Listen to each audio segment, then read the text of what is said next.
सतयुग की बात करें तो सतयुग में निषाद राज ने भगवान राम को गंगा पार कराया था। अगर हम कलयुग की और खासकर मौजूदा समय में चल रहे यूपी इलेक्शन की बात करें तो यूपी इलेक्शन में भाजपा और निषाद पार्टी का गठबंधन है। निषाद समाज, निषाद वो बिरादरी है जो गंगा के किनारे रहती है, गंगा में नाव चलाती है और नाव ही उनके घर की रोजी रोटी चलाने का एकमात्र सहारा होता है। ऐसे में इसी निषाद समाज के लोगों के लिए निषाद पार्टी के संजय निषाद ने पिछले दिनों आरक्षण की मांग किया था और उसी मांग को लेकर भाजपा से गठबंधन भी किया है। ऐसे में हम आज सैदपुर विधानसभा के गंगा किनारे निषाद बस्ती में पहुंचे हैं और हम यहाँ के निषाद समाज के लोगों से जानना चाहेंगे कि वाकई में इस बार निषाद भाजपा को या उत्तर प्रदेश सरकार को गंगा पार कराएगी या फिर क्या कराएगी। जी क्या नाम है भैया आपका? जी मेरा नाम लोकनाथ निषाद है। लोकनाथ जी, यूपी चुनाव चल रहा है। यूपी चुनाव में यहाँ पर निषाद और भाजपा गठबंधन है। ऐसे में गंगा किनारे रहने वाला निषाद समाज इस चुनाव को लेकर क्या सोचता है? इसमें सोचने की बात नहीं है। 100% निषाद समाज बढ़ चढ़ कर अपना वोट करेगी और विजयी भी बनाएगी माननीय सुभाष पासी जी को। अच्छा ये बताइए कि जो 5 साल बीता है, इस 5 साल में जो भाजपा के केंद्र और प्रदेश सरकार के द्वारा जो योजनाएं चलाई जा रही है, निषाद समाज का के बस्ती में उन योजनाओं का कुछ लाभ पहुंच पाया? निश्चित रूप से मैं विश्वास के साथ कहना चाहता हूं आपसे कि 100% जो लाभ हैं वह करीब करीब मिल चुका है। क्या क्या मिला आपकी इस बस्ती में, क्या क्या पहुंचा? देखिए इस समय जो अन्न योजना चल रहा है वो लगभग सभी लोग पा ही रहे हैं। गैस सिलेंडर का योजना वो लगभग पा ही रहे हैं और प्रधानमंत्री आवास योजना मिल ही गया है। तमाम ऐसी योजनाएं हैं जो लगभग मिल चुका है जी। लेकिन मिल तो योजनाएं चुकी हैं, लेकिन जो आपके समाज की मुख्य मांग थी आरक्षण, वो आखिर कहाँ गया? देखिए आरक्षण की बात आप कहें तो मैं सोच रहा था कि आप हमसे पूछे तो मैं बताऊं। अभी कुछ दिनों पहले आरजीआई की रिपोर्ट आई थी और आरजीआई ने अपना काम भी बढ़िया ढंग से किया है और रिपोर्ट लगाकर भेज दिया। मैं निश्चित रूप से मैं आपसे बताना चाहता हूँ कि जब यह चुनाव के पहले हमें लगता है एक अच्छा संदेश निषाद समाज को मिल जाएगा। क्या नाम है भैया आपका? राकेश साहनी। राकेश साहनी जी, आपकी पार्टी चुनाव लड़ रही है, वो भी खासकर आपके विधानसभा में। क्या मुद्दा रहेगा इस चुनाव में? मुद्दा तो महंगाई पर रहेगा, बेरोजगारी पर रहेगा, क्योंकि बेरोजगारी महंगाई कोई बात नहीं कर रहा है, सिर्फ योजनाएं की बात कर रही है जो कागज़ पर सिर्फ है, धरातल पर कुछ नहीं उतरा है। जो भी योजनाएं उसमें धांधली आप किस प्रकार देख रहे हैं। जिला पर देखिए, पेपर में आए दिन एडवर्टाइज के माध्यम से देखा जा रहा है कि आवास में किस प्रकार से गड़बड़ी हो रही है कि यहाँ पर पैसा वो ले लिए, प्रधान ले लिए, सभासद ले लिए। और निषाद पार्टी की जो एक नेतृत्व तो नहीं है नेता करने वाले निषाद समाज का, निषाद समाज के बहुत नेता हैं। राज्यपाल कश्यप जी है, चौधरी रामलोटन निषाद जी है, उनके कहने से पूरी निषाद समाज उनको वोट नहीं देगा भाजपा को। क्या लगता है बहुत बड़ी आपके जो नेता हैं इस समाज के, जो कहते हैं कि संजय निषाद जो हैं आरक्षण वाली जो बात कर रहे थे चुनाव से पहले, क्या लग रहा है चुनाव के बाद पूरा हो पाएगा या जुमला रहेगा? वो जुमलाबाजी है, वो पूरा नहीं होगा। 5 साल फिर हम लोग को ठगा जाएगा। 5 किलो चावल और गेहूं देकर पूरे समाज का वोट ले लिया जा रहा है, लेकिन उसके बाद कोई फिर मिलने नहीं आएगा। महंगाई किस प्रकार, महंगाई पर कोई बात ही नहीं कर रहा है। गैस सिलेंडर आज भी मिला है प्रधानमंत्री का, वैसे ही रखा गया है, वो भरा नहीं पा रहे हैं आदमी, भरवाना हमारे साथ कुछ और लोग हैं, हम उनसे बात करते हैं। जी क्या नाम है आपका? हमारा नाम है साहब राम बच्चन नाविक जी। हम बहुत खुश यही लिए है कि भाजपा और निषाद में जो गठबंधन भयल है वो बहुत अच्छा भयल है। कि निषाद राज जो भी फैसला किए हैं वो सही पार्टी को किए हैं, क्योंकि ये लोग चोर पार्टी वाले नहीं हैं।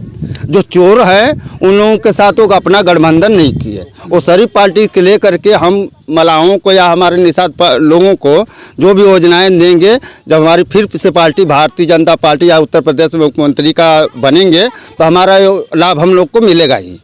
बस धन्यवाद साहब। इसके अलावा आप जो यहाँ पर रहते हैं जी, लगातार नाव भी चलाते हैं जी। क्या लगता है कि इस सरकार में कुछ समस्या आती है या इसके पहले कुछ समस्या मल्लाहों को आती थी?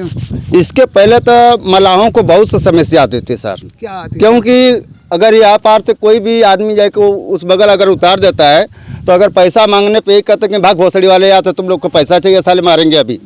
हम लोगों ने, हमारे गरीब आदमी किधर भी इधर उधर जाते मच्छी मारने, तो कोई ठाकुर के लड़के हो या यादव लोग हो, बड़े बड़े दमंग गुंडों लोग, बदमाश लोग मार के मच्छी भी छीन लेते हैं और जो कि मारते भी हैं। ऐसा सुविधा है। अगर इस सरकार में अगर हो जाएगी तो ये जो कि कठिनाइयाँ हम लोगों की खत्म हो जाएगी सर। ऐसे में जब आप मतदान करने जाएंगे 7 मार्च को जी, तो आपके दिल दिमाग में क्या रहेगा? हमारे दिल दिमाग में अभी सोते उठे बैठते जागते हमारी पूरी दुनिया को है, मेरे ही नहीं, सब केवल भारतीय जनता पार्टी और जो कि संजय निषाद। हमारे साथ कुछ और लोग हैं, हम उनसे भी बात कर लेते हैं। चाचा इधर आवा, इधर आ जाइए। का नाम बा तोहार? रामचंद्र जी, का करेला आप? भैया मछली मारेला, फरसा चलाइला बाबू, और का करना। मतलब निषाद समाज से बटे। ये बतावा कि ए बार तोहार पार्टी तोहरे विधानसभा में चुनाव लड़े जाता, का रही निषाद समाज से का रुक रही? निषाद समाज जीता थी जी, वो डंका के चोट पे के केहू हरावे वाला ना। चुनाव जितावत वालो तो कुछ उम्मीद भी हर आदमी उम्मीद रखेला, तो का उम्मीद रख ले? एक हमारी बात सुनो बाबूजी, उम्मीदें हर साल रखते हैं, इस बार क्या भी रखेंगे उसको हम नहीं सोच पाएंगे, जो आगे आएगा उसको देखा जाएगा, लेकिन जिताना है भाजपा को, हमको ये जानना है। अच्छा ये बताइए कि जो निषादों को अभी कुछ देर पहले आप बता रहे थे कि यहाँ के कुछ दबंग लोग परेशान करते थे, गालियाँ देते, लाड़ा, मतलब वो तो समस्या हल हो गई है। कैसे, क्या पहले क्या समस्या आती थी? पहले बहुत समस्या थी। क्या जैसे में?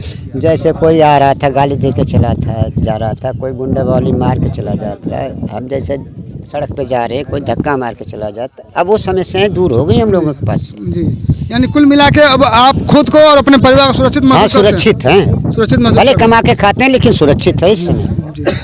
क्या नाम है भैया आपका? मेरा नाम गौतम निषाद है। गौतम जी, चुनाव 2022 चल रहा है, लोकतंत्र का महापर्व कहा जाता है, तो क्या इसमें हर आदमी मतदान करने के लिए स्वतंत्र है, सबकी अपनी अपनी बातें होती हैं।